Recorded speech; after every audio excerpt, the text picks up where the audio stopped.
Welcome back to SAFC Live. Myself and Danny are pitch side following a 1-0 defeat to Leicester City, but that probably doesn't tell the full story of the game, and it was a decent second half effort from Sunderland, but in the end just coming up short. Yeah, exactly that. I think, if you take the sort of first 15 minutes out of it, where Leicester were on the front foot, they had a couple of good opportunities early on, didn't take them, and then we came into the game after that. It's a difficult one because we're obviously coming off the back of a bad run ourselves, as Leicester were obviously coming into this. So you think confidence is low in the stadium, but we grew into the game. And I think from Leicester's point of view, you could say, they got themselves in front with them having those 3 defeats. Did they take their foot off a little bit? Possibly. Didn't take them early opportunities, didn't capitalise really. And then we come into the game, and I think second half we were by far the better team, to be honest. Just frustrating that we couldn't get the ball over the line. Trey's had a couple of good opportunities, a lot of ball in Leicester's final third. They struggled to have any real possession in that second half, but as you say, it's all about putting the ball in the back of the net, and Jamie Vardy's managed to do that, and we haven't. Let's have a look through the game then and see where Sunderland may have gone right or may have gone wrong this evening. In the first 15 minutes or so, you have to say maybe it was Leicester who deserved the lead. Yeah, no, they did. You can't argue that. Time and time again, they were getting in. We struggled to deal with those little threaded balls in behind. Callum Doyle played a few decent balls in behind. Mavididi was lively. On both flanks, really, they were quite lively, weren't they? And again, you see, and this is a big opportunity. Good double save from Anthony Patterson, give him credit. That one there with his leg on the follow-up. And you're thinking it's going to be a matter of time now, isn't it? And then, again, so the real disappointment is we've lost the 2 games to Leicester by 1-0, and both goals have come from a set play, haven't they? Obviously, at their place, it was that corner. Justin got the winner. And tonight, it's Dewsbury Hall who stood the free kick up, and Jamie Vardy's there on the second phase. So, set plays, said it before the game, they're vital. We haven't done enough from it. We'll get onto the goal in a sec. We had a little warning from that one, phase winning the first one, and there it is there. Jamie Vardy on the follow-up there. Dewsbury Hall stands it up there. Don't do enough on the first one. Second one, and then Jamie Vardy's alive to it. Look at the bodies we got back there.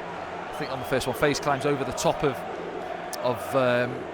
is it Trey Hume? I think it is there. Luke's in behind him, and then Jamie Vardy, as he always been at throughout his career, isn't he? He's alive to it. Pop, and he was quite quiet. That's the frustrating thing for him as well. He had 1 or 2 balls going in behind. He was trying to get on the end of, and then come off obviously later on in the second half. But he'll be happy getting back on the coach.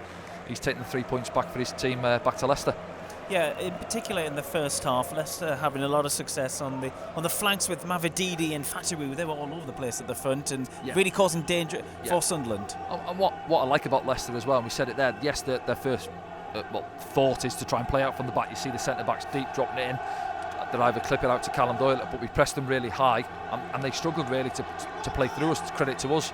But they're not afraid to drop balls in behind, and we've seen it in the first half. They play 3 or 4 balls over the top, almost getting in. Here's another one now, look, a little bit of confusion back there. And you see Jamie Vardy, he's always busy on the shoulder, and Jensen Seelt goes down there. I think we get away with one a little bit, to be honest, there. I don't think it was a foul.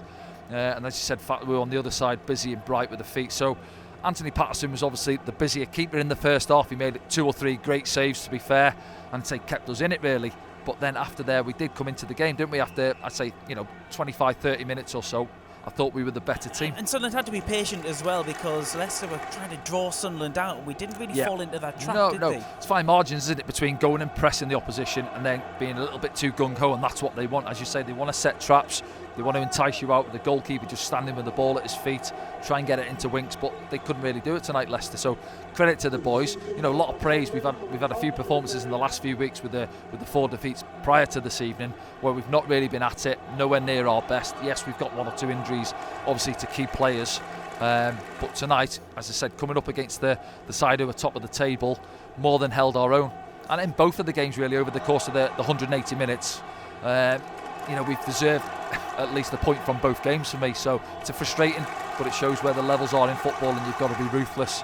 And unfortunately, we're not being ruthless at this moment in time at the top end of the pitch. That man, Adil Al-Shish, has suggested to some fans that he should be getting a start. I thought he was bright when he come on, we said that about him. He wants to be in the thick of the action, doesn't he? He wants to get on the ball. You're looking at him. I thought Chris Rigg was excellent, probably man of the match if you look at someone. Trey Hume with two great efforts, good save from the goalkeeper, that one moving, and then, as I say, their defence just there helping him out.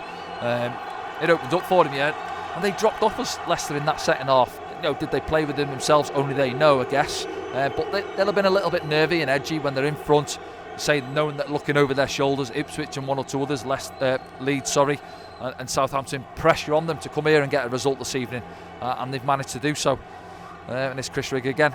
But it was a confident performance from him, wasn't it? I said it before, I've seen a lot of him last year in training. Whether he goes out and plays for the 21s or 18s, probably still play for the 16s. Yeah. But he's a confident boy, and he'll have took a lot of pleasure from that this evening, albeit on the losing side.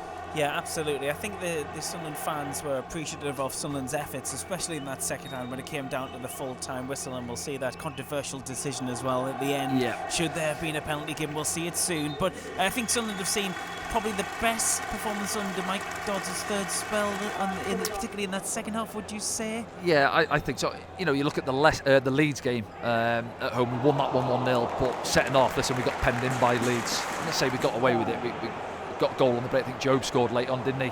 But they penned us in, Leeds. Whereas tonight, I haven't seen the stats yet in terms of possession, but I think we've had more possession than Leicester, to be honest. When you look at it, certainly in that second half, we had a lot of ball here now. Look, a lot of pinball, the ball in the box. We took the centre halves up there, gone old school in the last 5 minutes or so.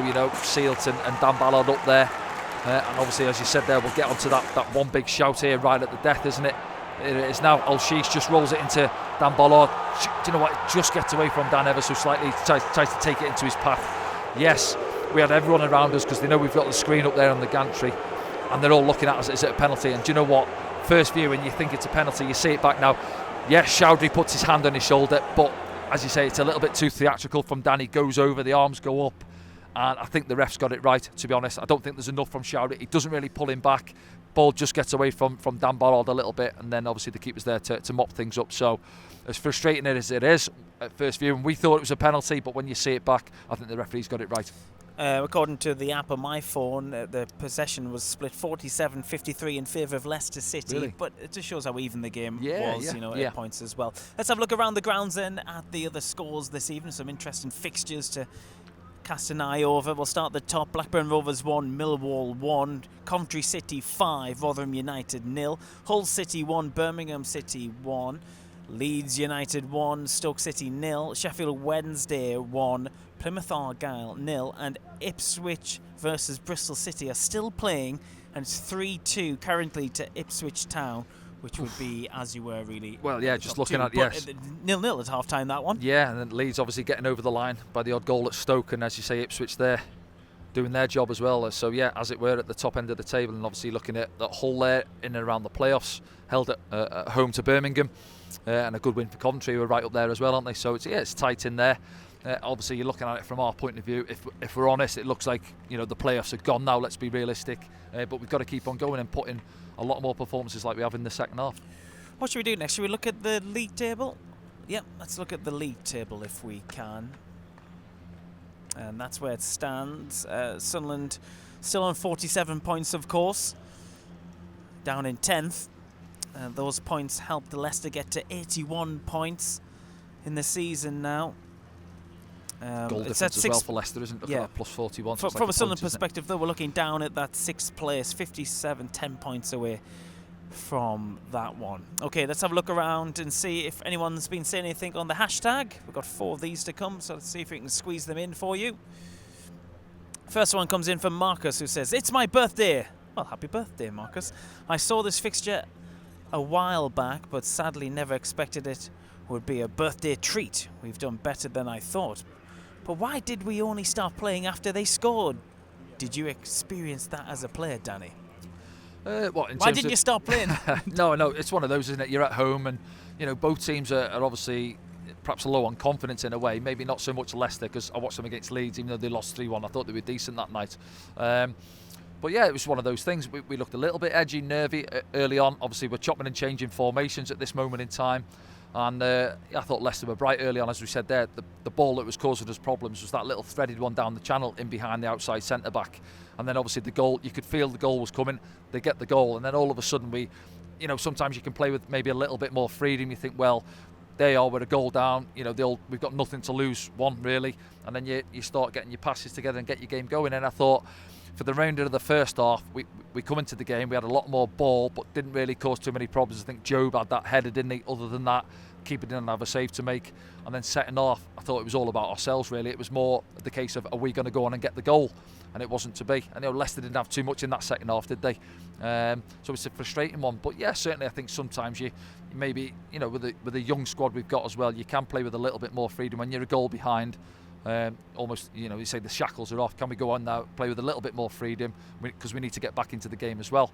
And then you look at it on the flip side of that, from Leicester's point of view, we said it there, they're on the back of 3 defeats, coming to the Stadium of Light. Tough place to go, Sunderland, really. We've been better at home this season. And before the game, if you said to Leicester, take a 1-0 win, absolutely, and they've managed to do that. So I think, yeah, they got themselves in front. And then maybe, did they, from their point of view, as I said there, only that they know as a group, did they just take their foot off a little bit and think, maybe we'll take what we've got? Possibly. Let's have a look at another thought here on #AskDanny. Chris has been in touch. Says, why does someone not ask Dodsey why the wing-backs cannot put the ball in the box? From Arkansas, USA. Home of soccer knowledge, apparently, according to Chris. Yeah. Do you think we should cross the ball more? There's been a conversation about that for the last couple of games. Yeah. Well, if you look at it tonight in the setup, so you've got Hjelde down the left-hand side. I think he probably put 4 or 5 balls in. I think a couple obviously went up and over the crossbar.